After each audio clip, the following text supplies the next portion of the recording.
जम्मू वासियों के लिए, देशवासियों के लिए बहुत बहुत शुभकामनाएं, आशीर्वाद। मैं धर्माचार्य रणजीत शास्त्री, आर्य समाज, गांधीनगर, जम्मू का पुरोहित हूँ। पिछले दिन कुछ ऐसी व्यवस्था आर्य समाज मंदिर में रही, जैसे हमारे कोई यानी चुनाव में खड़े हुए हैं, जैसे अंकुर शर्मा जी एडवोकेट साहब हैं, उनके माध्यम से कोई यानी मीडिया में ही कमेंट फेसबुक आईडी कर रहा होगा कि आर्य समाज आर्य प्रतिनिधि सभा का पूर्ण समर्थन रहा है।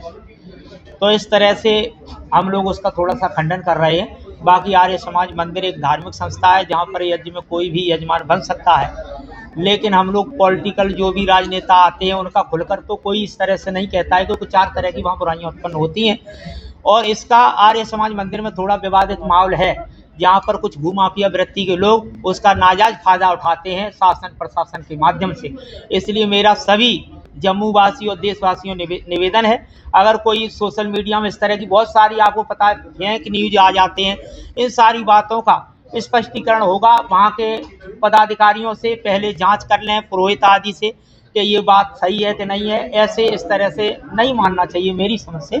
तो मैं इतना ही आप लोगों से कहता हूँ कि दूसरे लोग वहाँ पर जो लगे हैं वे लोग शांत नहीं हो रहे हैं, तो हमें ऐसी कोई चर्चा हमारे मंदिरों को लेकर के न हो।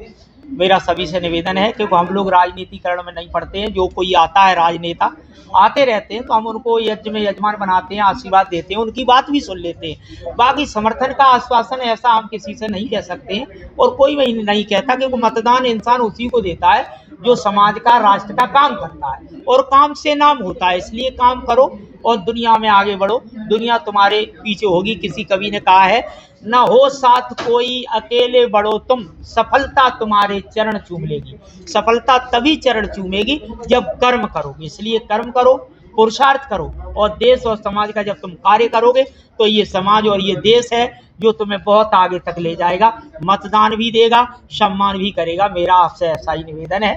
तो धन्यवाद आप सभी को बहुत बहुत, आपने हमारे विचारों को समझ किया।